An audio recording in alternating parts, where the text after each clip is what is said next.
कानपुर महानगर में builder KDA के संरक्षण में लगातार अवैध बिल्डिंगों का निर्माण कर रहे हैं। शिकायतों के बाद भी अवैध बिल्डिंगों पर रोक नहीं लगाई जा रही।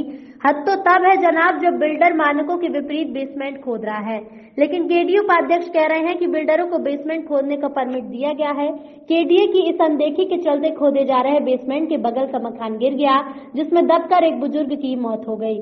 कुली बाजार में बिल्डर विनोद जैन अपार्टमेंट बनवाने के लिए जेसीबी मशीन से बेसमेंट की खुदाई करा रहा था। 40 फीट से ज्यादा खुदाई होने पर बगल के मकान में दरार पड़ गई। आसपास के लोगों ने बेसमेंट खुदाई का विरोध किया, लेकिन बिल्डर नहीं माना, जिसकी वजह से मकान जमींदोज हो गया। जोरदार आवाज होने की वजह से आसपास के लोग अपने घरों से सड़कों पर निकल आए।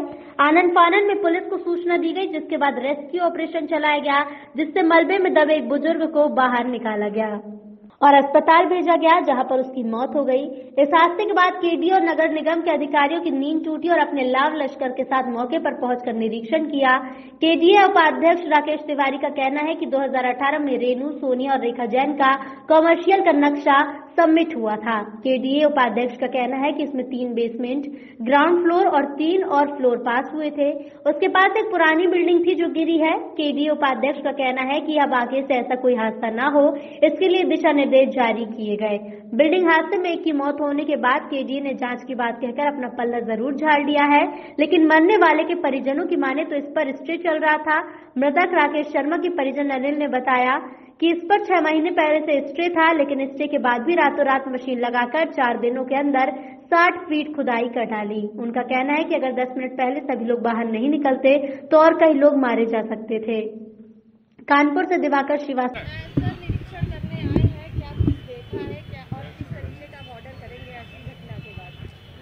यहाँ पर जहाँ स्पॉट पर हम लोग खड़े हैं अनवरगंज में, यहाँ वर्ष 2018 में रेनू जैन, रेखा जैन और सोनिया जैन, इनके नाम से एक 3479 स्क्वायर मीटर का कॉमर्शियल का मानचित्र स्वीकृत हुआ था और उसमें 3 बेसमेंट, ग्राउंड फ्लोर और उसके ऊपर 3 फ्लोर और एक सर्विस फ्लोर, ये पूरा सैंक्शन था।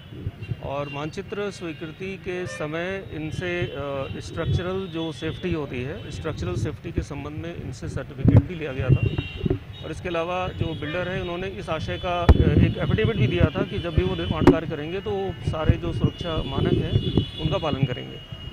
तो इसमें जैसे कि मौके पर देखने से लग रहा है कि रिटेनिंग वॉल इन्होंने बनाई है।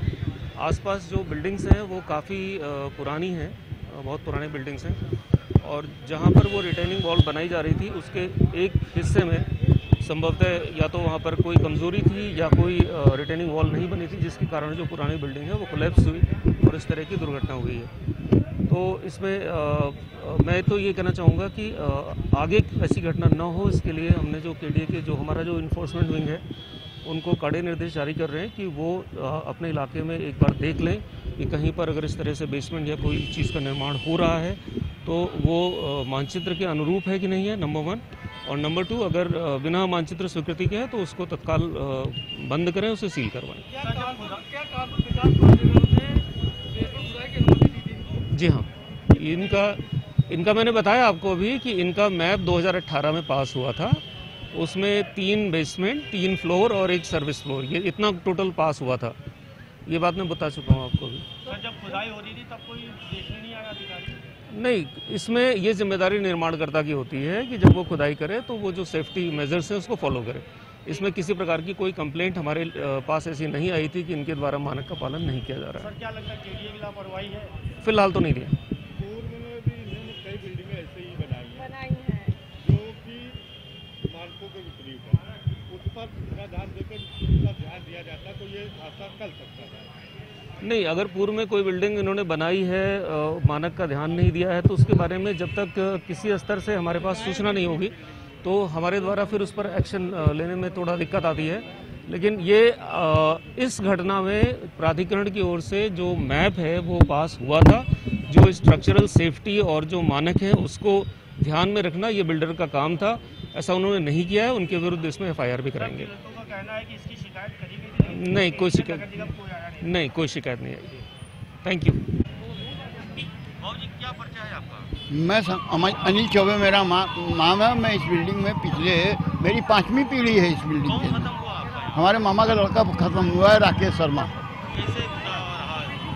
इसमें यह है कि जबरदस्ती 6 महीने से स्टे था, 6 महीने से स्टे था इसमें। और इन्होंने जो है रातों रात मशीनें लगा करके पिछले 4 दिन के अंदर 60 फीट गहरी खुदाई कर दी, जबकि बिल्डिंग की नींव 5 फीट की थी। तो जब वो दीवार से चिपका करके खुदाई कर रहे थे, उसी में पूरी बिल्डिंग बैठ गई, हमारी पूरी बिल्डिंग बैठ गई। और ये 10 मिनट पहले अगर हम लोग ना निकले हैं तो इसको 2500 लाशें होती हैं। आज 2500 लाशें तभी हुई निकल। किसकी बिल्डिंग किस प्रकार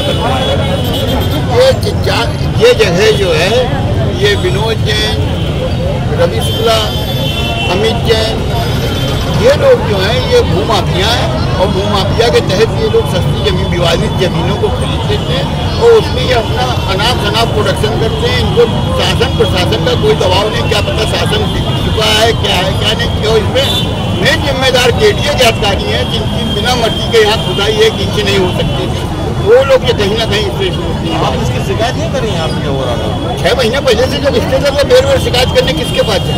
कोई कार्रवाई किसी प्रकार की नहीं हो। रात भर मशीनें लगती रही, क्या प्रशासन को मालूम नहीं था? यहाँ तो 2 ट्रेन मशीनें तो खुदाई हो रही। क्या करते ना इन्हीं क्या काम करते हैं। घर पूरी बिल्डिंग खाली हो चुकी है, सब सामान जिसका यहाँ पड़ा हुआ वैसे ही पड़ा हुआ है लावारिस की तरह। हम लोगों को जेवर जैसा पैसा सब जिसका बेचारे के कागज